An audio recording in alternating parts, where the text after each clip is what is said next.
시청자 여러분 안녕하십니까? VOA 뉴스입니다. 존 볼튼 백악관 국가안보보좌관이 북한의 1년 내 비핵화는 김정은 위원장의 약속이라고 거듭 밝혔습니다. 마이크 폼페오 장관의 4번째 방북을 앞두고 김 위원장에게 약속을 지키라고 촉구한 것이란 분석이 나옵니다. 김칸희 기자의 보도입니다. 존 볼튼 백악관 국가안보보좌관은 북한 김정은 위원장이 1년 내 비핵화를 약속했다고 거듭 밝혔습니다. 한국 문재인 대통령이 받은 약속이라는 것입니다. 미 외교협회 스콧 스나이더 선임연구원은 볼튼 보좌관이 남북한 정상 간 대화 내용까지 공개하면서 북한의 비핵화를 거듭 압박했다고 분석했습니다. It references a prior conversation between North and South Korea. The administration clearly wants to see a commitment by North Korea to denuclearize in a fairly rapid sequence. 19일 ABC 방송 인터뷰에 나섰던 볼튼 보좌관은 한 발 더 나아가 김정은 위원장의 1년 내 비핵화 약속은 문재인 대통령의 제안에 따른 것이라고도 말했습니다. The one-year period that we've talked about from the point where North Korea makes the strategic decision to denuclearize is something that the North and South Koreans have already agreed to. 폼페오 장관의 방북에 앞선 볼튼 보좌관의 북한의 1년 내 비핵화 타임라인 언급은 김정은 위원장이 약속한 비핵화를 먼저 지켜야 북한의 요구사항을 수용할 수 있다는 뜻으로 해석됐습니다. That's very important for the U.S. because the North Koreans are asking the United States to take a lot of steps, including effective normalization of relations between U.S. and North Korea, a declaration of the end of war. 이런 가운데 트럼프 대통령은 로이터 통신과의 인터뷰를 통해 북한이 비핵화에 대한 진전을 보이고 있다며 아마도 김정은 위원장을 다시 만나게 될 것이라고 밝혔습니다. VOA 뉴스 김칸희입니다.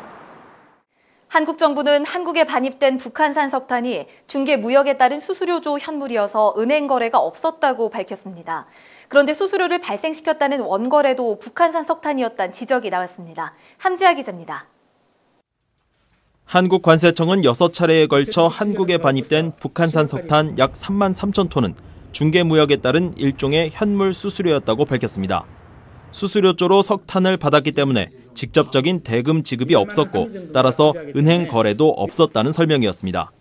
그런데 수수료를 발생시킨 최초 거래 역시 북한산 석탄이었다는 지적이 나왔습니다. 심재철 한국 국회의원은 20일 이런 내용을 관세청으로부터 확인했다고 VOA에 밝혔습니다. 그렇다면 그 원거래가 무엇이냐, 어디와 어디가 어떤 물건을 주고받았느냐, 이런 부분 원거래에 대해서 말해달라. 심 의원에 따르면 한국 업자들이 거래한 북한산 석탄은 관세청이 발표한 3만 3천 톤보다 훨씬 많아집니다. 또 특정 국가와 직접 거래됐다는 것을 의미합니다. 문제는 북한산 석탄이 원 거래 품목이더라도 여전히 세부적인 내용이 공개되지 않았다는 사실입니다. 관세청은 원 거래분에 대한 양과 금액, 또 북한산 석탄이 거래된 제3국이 어떤 나라인지 등을 밝히지 않았습니다. 한국 정부의 수사 발표가 있었지만 의혹은 여전히 해소되지 않고 있습니다. 한국 정부의 추가 발표를 통해 의문점들이 풀릴지 주목됩니다. 서울에서 VOA 뉴스 함지아입니다. 영국과 일본이 북한 선박의 석유류 등 수입 금지 물품 환적 행위를 합동 감시한다고 일본 언론이 보도했습니다. 양국 정부는 영국 해군 호위함 아가이로의 일본 방문에 맞춰 오는 11월부터 연말까지 태평양 등 공해상에서 벌일 대북 합동감시 일정을 조율 중이라고 일본 요미우리 신문이 보도했습니다. 영국 군함이 북한의 불법 환적 단속에 나서는 것은 올해 서덜랜드, 엘비언호에 이어 3번째입니다. 김정은 북한 국무위원장이 다음 달 러시아 블라디보스토크에서 열리는 동반경제 포럼에 참석하지 않을 것으로 보인다고 러시아 크렘린궁이 밝혔습니다. 크렘린궁 대변인은 현지 언론 인터뷰에서 남북 정상회담이 동반경제 포럼과 같은 시기에 열린다는 보도를 접했다면서 김 위원장이 다른 시기에 러시아를 방문하는 방안이 검토되고 있다고 말했습니다. 남북 이산 가족들이 북한 금강산 호텔에서 첫날 단체 상봉을 통해 68년 만에 만남을 이뤘습니다.